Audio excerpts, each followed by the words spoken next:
I first just want to thank Pennsylvania Interfaith Power and Light for lending us their Zoom tonight. So it allows us to record. That was nice of them to step in. Unfortunately, we were hoping to have this program in the Maple tent, but the weather just wasn't cooperating tonight. I thought I would share a few minutes of just kind of a broad overview about solar in general and a bit about the project at Germantown Jewish Centre. And then I would turn it over to Todd to kind of talk a bit in more detail about Germantown Jewish Center's project and the possibilities for, solar at synagogues and houses of worship and other, other nonprofit or commercial facilities. And then we turn it over to Marian to share a bit about if you want to take this to your own home. So that's kind of that's the layout for tonight.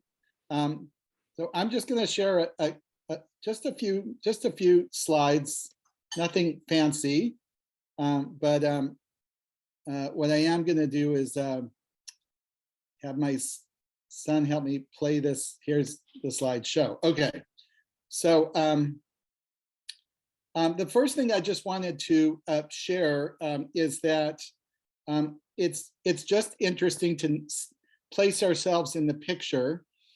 This is solar generation, as you can see, for the past not that long, just the past couple of years, and as you can see that much of the electricity generated in our country still relies on coal and natural gas, and that's still between 1/2 and 2/3 of total generation, but you can see that renewables, which are particularly those last three bands of hydro, wind, and solar are starting to grow a bit.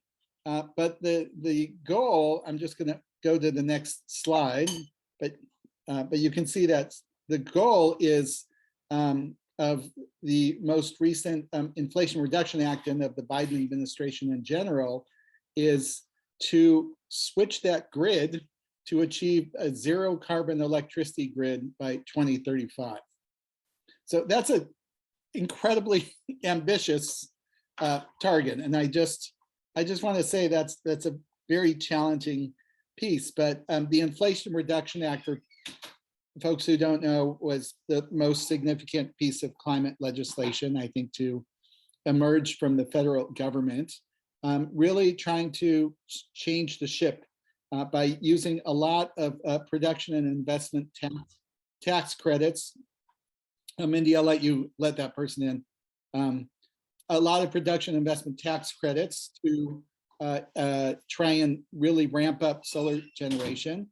The solar industry, and Todd can share more about this, but one of my reading of the articles, their goal is to increase their generating capacity to at least 50 gigawatts. And as you saw, I think that we can just do a quick. You can see that we're looking at about 375 gigawatts of total generation, but that's not going to, anyway, it'd be a portion of our total capacity. And just a piece of that act that was really important for us at Germantown Jewish Center to explore is that for the first time ever, nonprofits can get a rebate for investing in a solar project of 30%. And that's historic for nonprofits. Before the Inflation Reduction Act was passed, nonprofits had to do a lot of rigmarole to try and get any rebates. It wasn't a rebate, it would have been a tax credit. So the fact that we are now sort of in the game is great. And that's exciting for GJC. So Todd can talk a bit more about this. I just wanted to set him up. But we had Solar States come out and take a look at the education building roof of Germantown Jewish Center. That's a picture of it. I think Marian Biddle also sent me this picture, so thank you. And this is a roof that's most appropriate for putting on solar panels. The sanctuary roof really doesn't have the structural strength to necessarily support panels. And the idea is that you can pretty much, it's a flat roof. You can see, you can get quite a number of solar panels on the roof. I think we were looking at for 56 kWA, I think about 60 to 70 panels or something in that range. Todd can talk more about it. Just the interesting thing about numbers, and again, I'll let Todd go into more detail, but an array of that size would cost about $130,000. It would generate about half of the electricity use in that building, and hopefully we could work to reduce our electricity use in that building, so even more higher percentage would be from solar. And we would save about $5,500 a year in offset electricity purchases from the grid, and that could go up if the price of electricity goes up, plus an additional $1,000 to $2,000 in credits from solar renewable energy credits. Right. So you're looking at $5,000 to $8,000 or somewhere in that range of savings each year. That would be immediate for the synagogue were it to install a project. So I'm going to, I'll say, I think maybe I'm just going to stop my share. And I will just say that one more word about where we are. We are exploring we've presented some of these ideas to the executive committee. We're exploring different possibilities about, they're excited about the idea of solar at GJC, but we're exploring different possibilities of what it might mean to fund solar and maybe other greening projects at the same time, and what's the best way to do that. So the executive committee is in conversation, but they're really thinking and listening. So maybe I will turn it over to Todd. And Todd, happy to have you share a bit more about GJC, any details and anything else you want to share about sort of doing solar work for places like synagogues, and what your sense is around that. Thanks. Good evening, everyone. My name's Todd Baleson, and I work for Solar States. And it's been nice speaking with Nathan and some of your colleagues, and then Marion and I go way back too. So it's very communal, as it often is in Philadelphia. I think you hit a lot of the high points. I'll just touch on a few quick things and save as much time as possible for Q&A or discussion. The first is that I work for Solar States. I'm an owner employee. We're one of 2 solar companies located in Philadelphia, like paying taxes here and stuff. The other one is a very small kind of mom and pop shop that's got someone who's been in the industry a long time, but we're kind of taking our commitment to being in Philadelphia pretty seriously. And, we're a B Corp, which is a particular style of corporate entity. And then the important thing about all this is that we have a workforce and local hire emphasis, and solar is a great companion for that, because the way that the industry is evolving is it's a great place for people to get reasonable paying jobs without having gone to college, and you can get started on a roof and then work your way up to be a warehouse manager and then become a supervisor and make $60K a year. And it's also a very portable skill, because the solar installer is the 3rd quickest growing job in the country. So the reason to grow solar that we all talk about all the time, climate, grid resiliency, all these things are very important. We're also kind of always talking about local hire, workforce development, job creation. And as the solar industry grows, which it's a pretty emaciated growth path in Pennsylvania compared to some of our sister states like Massachusetts and New Jersey. We're a lot like more like Ohio than some of the states closer to us that we think about in terms of energy. And there'll be a lot of jobs. And so we're really excited about that. And that's a key part of our program. And what that does is it puts us in touch with a lot of institutions and organizations that care about the same things. So I think that that's part of what you guys are about, and it's really great. You hit on all the high notes about direct pay and the potential. Basically, the solar's been typically subsidized by the tax code, which has been positive and it's lucrative, but it's been unavailable to nonprofits. And then that's going to change. There's a lot of particulars that are not clear yet about how much that's going to change, but it's definitely going to be better for nonprofits. We're awaiting a lot of the detailed rules and the guidance from the Treasury Department, and we can talk more about that and the implications of that. But basically, there's no rush. And it's also going to be like a madhouse in Q1 and Q2 next year, getting equipment and like figuring out there's additional funding and sort of benefit for domestic equipment. So what's that definition like, on and on. So we can talk about all that stuff, but basically the message is like, hang tight. It's going to be like 2 to 4 months till we find out the critical information to know really what the package will benefit you like specifically, but it's definitely going to make the solar a better deal, which is really good. And then the last thing I'll add is I should have thought of this. I can try to get this circulated, but a colleague of mine did a really exciting project that we all worked on. It's a really collaborative effort usually to get solar on a church, and it's 2 arrays. One is supporting the church's consumption. The other is supporting the consumption of a kind of affiliated non-for-profit that does, I think they do support homeless outreach and help people who are having trouble finding housing get situated. And there was a kind of donation as part of this project. So it's very, it took forever to organize, but it's super interesting and positive. And we did it, and it's kind of near you guys. It's at Second Baptist Church on Upsall Street, right by Germantown. And we did the groundbreaking about 2 weeks ago, and I should have sent the article around about this, Nathan. I'm sorry I didn't, but if you were there, it was like an amazing experience with like church, state, God, country. Everyone was speaking. Everyone was talking about this benevolent partnership that yielded this benefit. Because if you're paying out of your pocketbook for energy and you get a solar grant that's a solar system that's partially subsidized, you just reduce your expenses. And so it has a dramatic impact financially.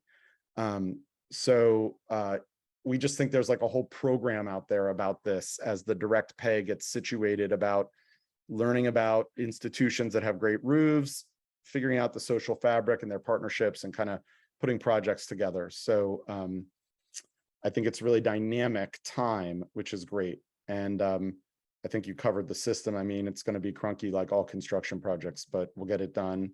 And we would love to work with you. And I have a little, like not semi-emergency, a little leak at a place that I don't live in, like a water leak. So I'm just going to go on mute and just do some quick text messaging, but I'm here for Q&A. Thanks so much, Todd. Really appreciate your being here, and take care of what you need to. Let's turn it over to Marianne. Marianne personally helped me buy my solar array at my home. I was part of a solar co-op, a buying co-op that allowed me to get a little bit of a discount because I think 10 homes purchased solar at the same time. And so Marianne's been a consultant for helping people do residential solar for many years. So Marianne, I just thought it would be helpful for you. There were a couple of people who said in the comments, yeah, I'd love to see what does it mean and how do I think about doing solar in my own home? So just if you want to particularly address that and anything else that is coming up from what you've heard so far tonight. Yeah, so Nathan and I go way back, and I was with the Northwest Philly Solar Co-op, which is what you're talking about, and I did that with someone else for a couple years, and I think we ended up with about 24 total, my house and the other person's. And Todd did the solar on my house, so we also yes. If you want to entertain yourself, you can Google Purple House Goes Solar.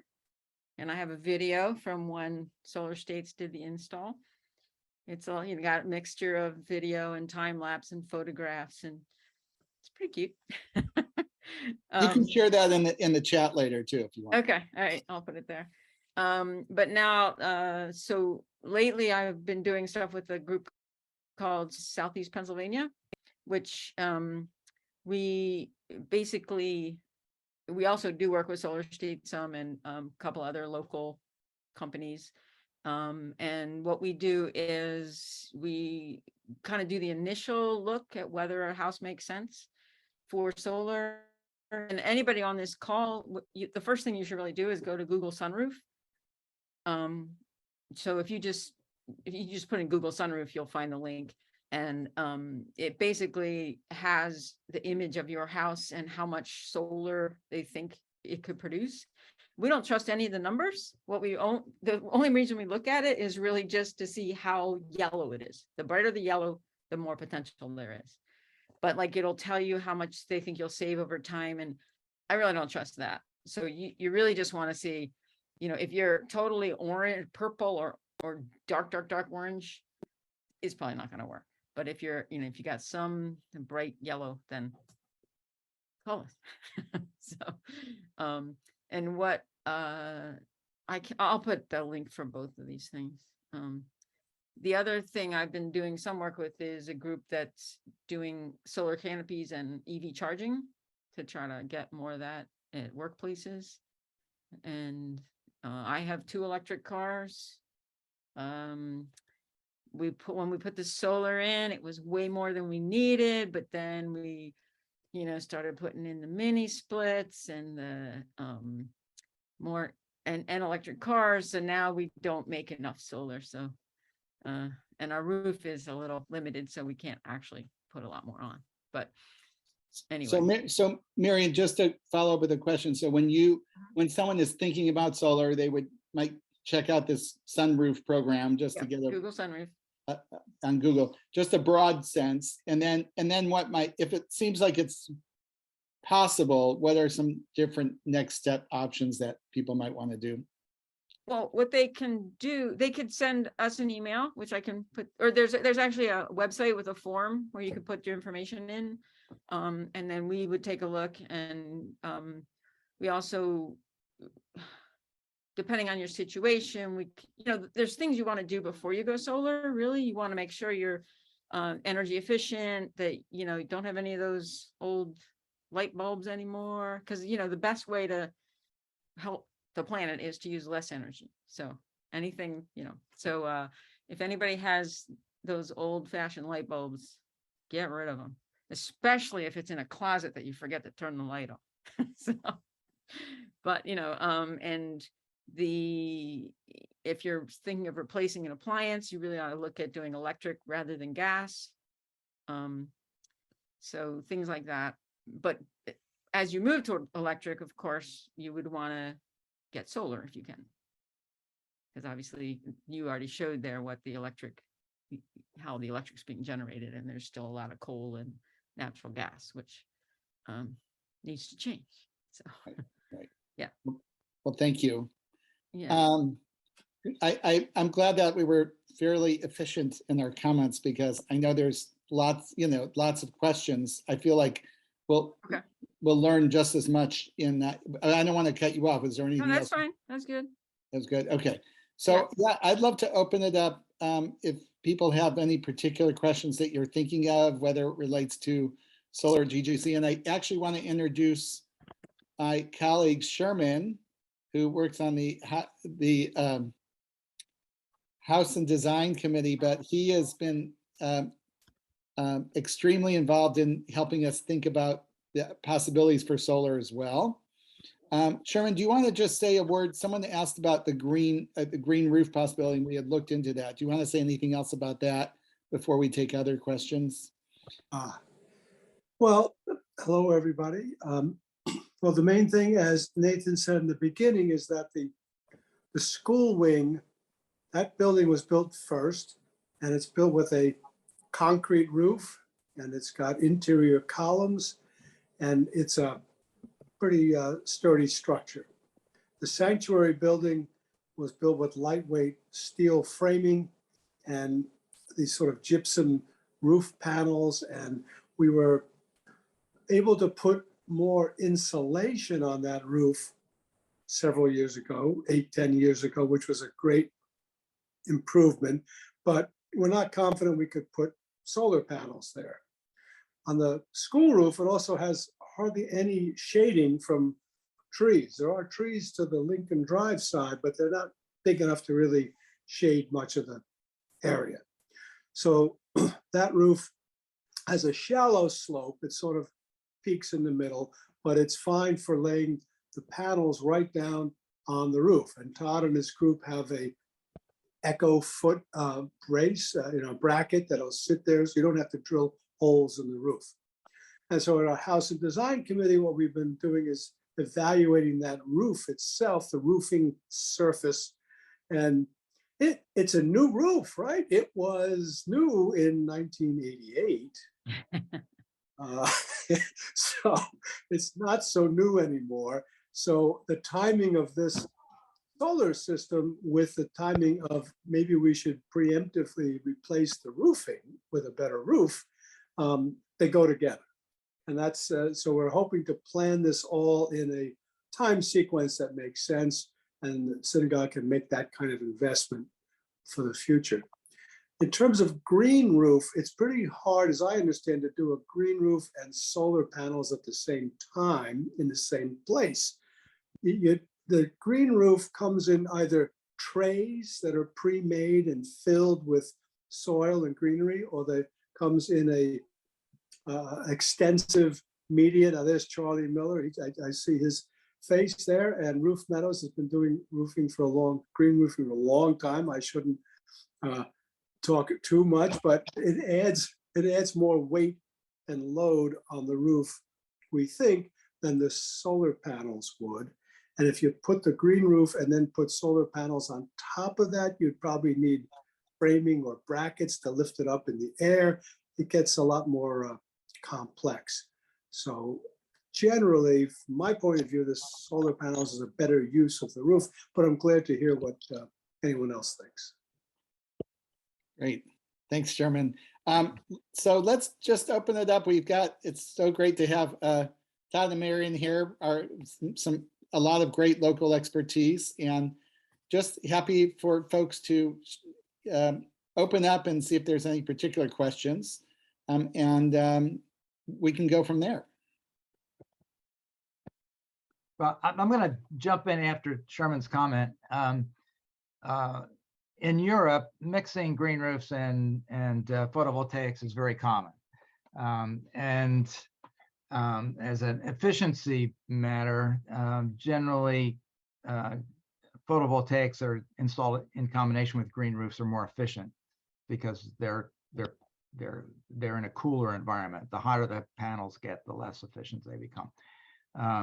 But there's a significant additional cost, and the load is the load. So the load associated with a green roof is going to be 90%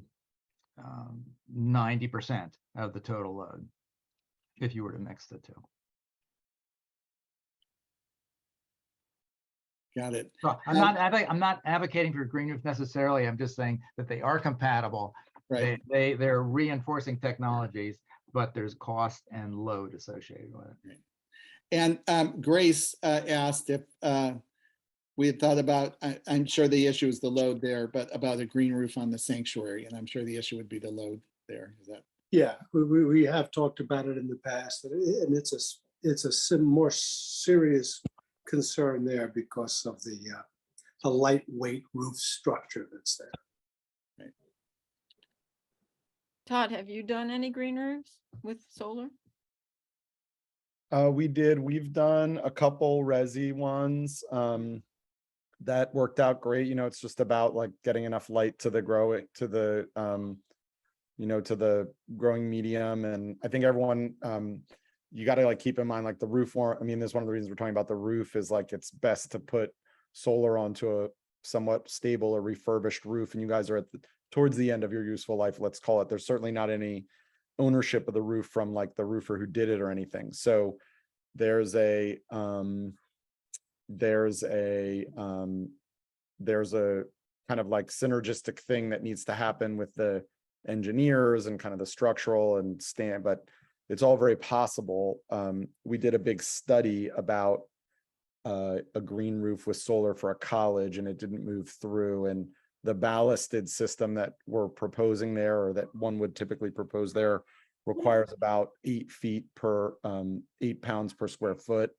So someone would just do the math about the structural capacity around amongst the medium and the plants. And so my guess though is that typically these types of collaborations are very rich. They take a very long time, and like these deals have, like, you know, there's just the economic limitations to the benefits for the reasons that we've all know about and discussed. So like integrating stuff like this, it's not for me to decide, but these integrations are like benevolent to discuss, but like this is going to take a really long time on a blue sky day. So it's like there's a benefit to just like keep it simple. Right, and add to that, but as we're talking, I realized that, of course, if you looked at the drawing that Todd put together of where the solar panels fit best and most efficiently, they're to the sort of north end of that roof. It does leave an area, maybe a fifth of the roof, certainly over the office, which is a lower level, and the other portion that's close. The sanctuary building is higher than the school building, and it casts a shadow almost all the time. So where you don't want to put solar panels could get green roofing if that was a separate initiative to put growing media and material there on top of the roof, especially if a new roof is going down over everything. That would be a time to consider it. Yeah, I would say that a new roof would have to be part of that consideration. I would also say there's not much value in a green roof unless it's pretty extensive for the whole roof. Anything else is more symbolic than providing real benefit. Todd, you're muted.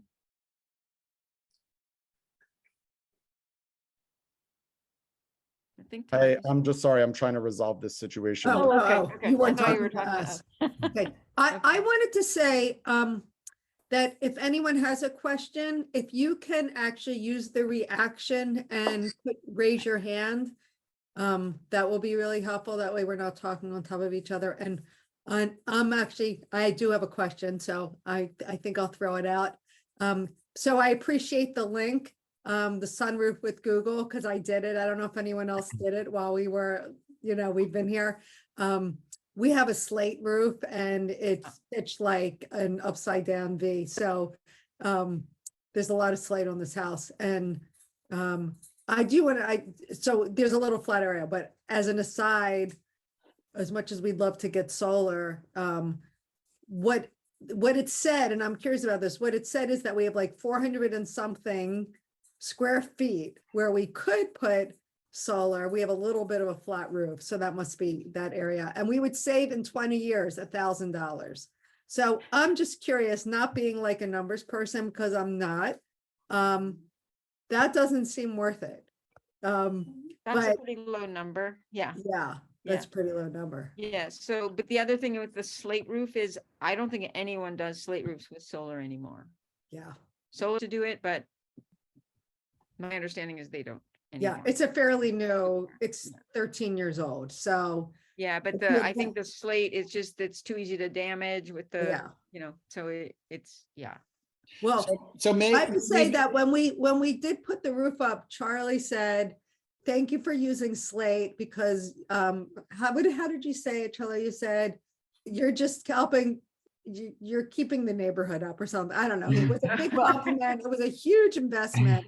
I mean, our original slate roof was what, 90 years old. So we saved up our, pennies and more. well, And that roof will last another 100 years. Yeah.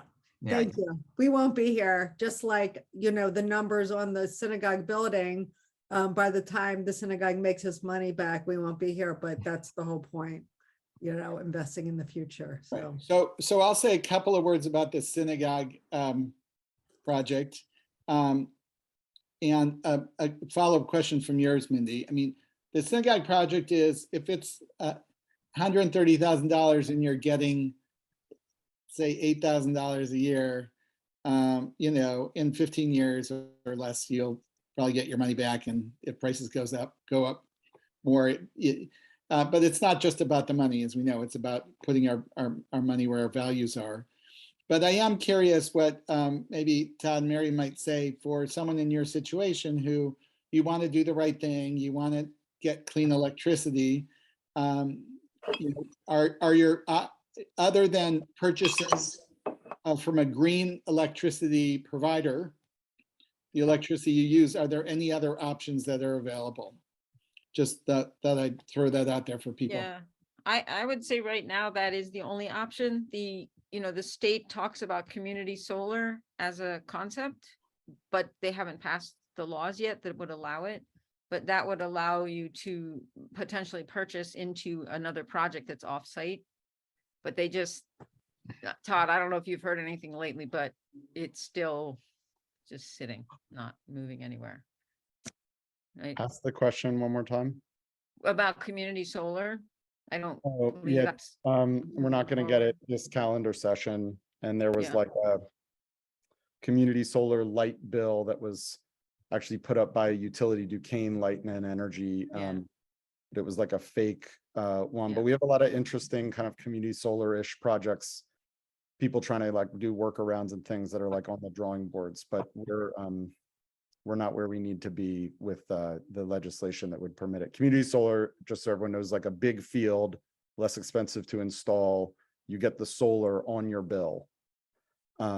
No construction project on your house. So if you rent an apartment, if you live in the forest, true local solar power. And the way that it works for my cousin-in-law in Maryland is it's just a flat 15% discount off of what's called the price to compare, which is like the standard energy rate from the default provider, which isn't PECO in our case. So the way community solar should work is you should be able to sign up for it, click, you're in, and like you're going to get a bunch of solar energy, and it's just going to, the only change is going to be it'll show up on your bill. You'll be charged a different rate. That's the idea, but we have some challenges getting there. Yeah. Hey folks, I'm gonna leave for a second and then get back on the call on a phone. I have to go attend to something. I'm really sorry. It's like when it rains, it pours type of thing. So very apologetic, but I'll be back on in like 5 minutes for another 10 or 15 minutes. No problem. It has been raining today, so you're right. Yeah, see you in a minute. Sure. So the other organization that I'm associated with is the Clean Energy Co-op, and it's not the same as the Energy Co-op, which is the Philadelphia company that does that allows you to buy clean energy. And this is another group called the Clean Energy Co-op. They started out in Northeast Pennsylvania, and what they do is they fund projects for solar, and then once you're a member of the co-op, you can be offered the ability to invest in it. And it's, it's people like I invested in it. It's a pretty low interest return. But what I'm doing is supporting solar projects in Pennsylvania. So that's, you don't actually get it on your bill. It's really just, that you're doing it. And the Clean Energy Co-op is currently talking to Weaver's Way Co-op about potentially putting solar on Ambler. And if that were to happen, then that would be a situation where community members could be offered the ability to invest potentially in that. So that's something sort of a sideways community solar. So, yeah. Yeah. Any other questions that people are kicking around? I mean, I can't. I guess I do want to say that one other word about a project at GJC. If the synagogue were to raise money for the roof and the solar and maybe some other things, essentially, I mean, we would be paying for it as members or investing in it as members, and the synagogue would benefit on day one from lower electricity bills and other benefits. And so it would actually free up money for the synagogue to use for programming and other uses. So I think what's exciting to me about the solar project is that for a relatively low cost, given the 30% government subsidy. We can probably create fairly rapid change towards greening at the synagogue, yeah, and do it fairly quickly to the point where the synagogue could start to gain benefit immediately. So the potential for a quick turnaround, and with not a lot of cost of investment, is exciting to me. So is that the 130 is before the tax credit? That's before the tax rate, so it would be about 91 Right. that we would need to raise, plus another similar amount for the roof of cost. So Yeah, if you just look at the $90,000 net cost, after putting in the 130, a year later you get the rebate. Now it's 90. If you're getting $6,000, $7,000, $8,000 a year savings every year based on that 90, you're getting a return on investment of, what is that, like 8%? I mean, you can't get a CD more than like 2% right now. And even the market's going negative instead of positive. So, I mean, that instead of saying, oh, it's going to take 15 years to pay itself off, you're getting a return on investment every year that's way more than you can get in any other investment. So for anyone who is generous to donate to this cause, you're actually investing in a fund for the synagogue every year to use on things that need to be done. Now, just to be clear, the cost of doing the roofing project is not included in that cost. So that's a separate project that could be of similar cost to do, and that's more of a building fund issue that we're talking about, and among the House and Design and among the Executive Committee, and but it'd be part of an overall sort of greening approach.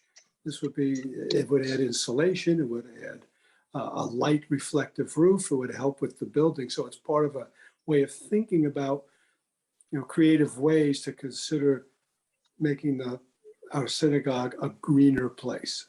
That would be part of it. I see Charlie has his hand up, and we're going to go for a few more minutes, but yeah, go ahead, Charlie. No, I was just curious whether there's a tentative schedule for replacing the roof. Is that already part of the long range plan for the building? Well, it's been an item on a list of items, and prioritizing the items is always the hard part. We have a landscape master plan, we've got rain gardens, we've got a new sukkah, we've got an audio system, we've got a whole bunch of things. So until the solar came up, we didn't really stand back and say, okay, let's really look at this roof and see, because the roof actually is not leaking, it's doing fine. If you're a homeowner, you don't run around saying, what do I need to worry about? That's not a problem right now. But on the other, once you start looking at it, you think, oh, well, how much longer will it not be a problem? Maybe this is the right time.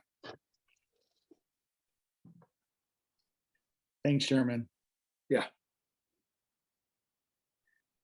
Hey, I'm back, by the way. Great. Okay, Todd, nice to have you back. So Grace, that's a great comment that Grace just said. Yes, greening is more than just structural and energy issues. There's also sort of broader ecological considerations, and one might even say how greening becomes embedded in the communal consciousness of an institution. We're going to talk more on Saturday about greening a synagogue and all its dimensions. But what we are hoping to do is this green committee that's emerging at GJC is to try and create space for people with lots of different passions around all the various aspects of greening a synagogue to find a home there, and be able to put their energies to work for the synagogue. But since we have our solar experts, I just thought I'd make sure just to see if there's any other final questions we might have for Marianne or Todd or others, any other thing that you're that's bubbling up for you.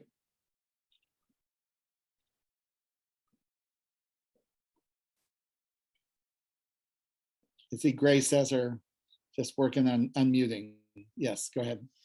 I just wanted to ask Mindy's question, which is, where are we in the process of making this happen at the synagogue, or what needs, are there obstacles, or where are we at with it?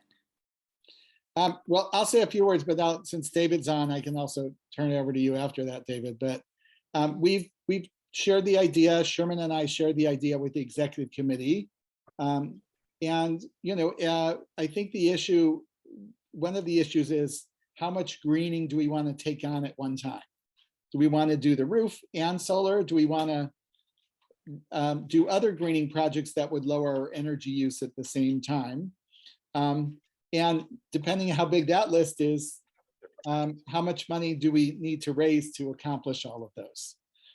So there might be an approach that says we'll do a narrow target of, let's just aim for solar in the roof, or maybe something broader, more expansive. And I think that executive committee is kind of considering those kinds of considerations. Anything else, David, that you would want to say about that? No, you characterized that really well, Nathan. So it's exactly, are we going to go narrow focused on the solar, or are we going to do something bigger? That's kind of what we're considering right now. And then there's a matter of the dance with the House and Design Committee, because replacing the roof really is a prerequisite for getting the solar panels on there. So we need to figure out how that can be prioritized so that the solar panels can go forward. I have a question kind of related to that, which is, we have a building fund, so I'm wondering why we would have to raise all the money for a new roof. Isn't roofing included in a building fund? Sherman, do you want to talk about that? You're muted. But Well, without getting into all the details, there are many things that are on the building fund. A big item that we've put off for quite a while that's come up is the heating and air conditioning system, for instance, in the sanctuary building. Briefly, it was installed in 1950. We've got a long run on that system, and it's only used on the weekends and special events. It's not like an everyday thing, yet it just doesn't work the way it's supposed to, and a lot of the equipment needs to be replaced. And once you start replacing one thing, you need to replace another. So it's a significant project, and we've gotten the sense from the prioritization process that really is important to be done right away. So it's just, yes, there's a building fund, and each year money comes out of it to do projects like we've already done. And each year money goes into it from the surplus that's generated within the synagogue, and projects cycle through it. So the roofing would be a building fund project, probably, whereas the solar panels probably is not. That's just a general sense of where the executive committee is at this point. So yeah, my sense is the number, from what I'm hearing Sherman say, is that there's more projects that we would want to do if you include the roof and some of the other projects than is money currently in the fund. That's why you would need to raise more. Is that correct, Sherman?